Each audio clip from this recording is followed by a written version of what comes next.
Tourisme et mémoire sont deux mots qui vont très bien ensemble. Les gens sont de plus en plus nombreux à choisir pour leur séjour des parcours qui font sens. Eh bien, le département de l'Hérault a choisi de mettre en place des parcours mémoriels qui permettent d'aborder des récits, d'aborder le patrimoine, en même temps que les paysages et l'environnement dans lequel ils se situent. En 2024, nous célébrons le 80e anniversaire de la Libération. L'Hérault a subi l'occupation allemande, après le franchissement par les forces nazies de la ligne de démarcation en novembre 1942. Se sont alors organisés, disséminés sur notre territoire, des groupes de résistance, des maquis, dont les bases et les actions ont eu pour décor souvent des sites naturels ou pittoresques, depuis les Hauts-Cantons jusqu'à la bande littorale.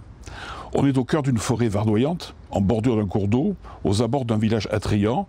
Eh bien, il n'est pas indifférent de savoir qu'il s'y est passé des choses à cette époque, parfois très dures, et que s'y sont engagés de jeunes gens ayant fait acte de courage et de sacrifice pour défendre des valeurs qui sont le socle de nos libertés d'aujourd'hui. La plateforme internet de notre agence Hérault-Tourisme décrit cartes à l'appui, itinéraires et stations et liste toute référence utile en termes de mobilité, d'hébergement, de restauration. Et de nombreux liens permettent d'approfondir l'approche historique avec des sites institutionnels, mémoriels ou d'associations de mémoire.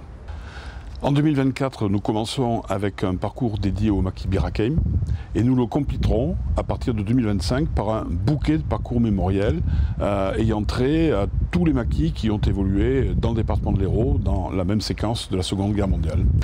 Voilà, donc nos visiteurs pourront se déployer dans des décors somptueux, pourront aller vers la rêverie mais aussi vers la réflexion et vers des questions qui touchent aux principes et aux valeurs dans ces paysages, dans ce département de l'Hérault, si divers et si singulier parce que prodigieusement divers.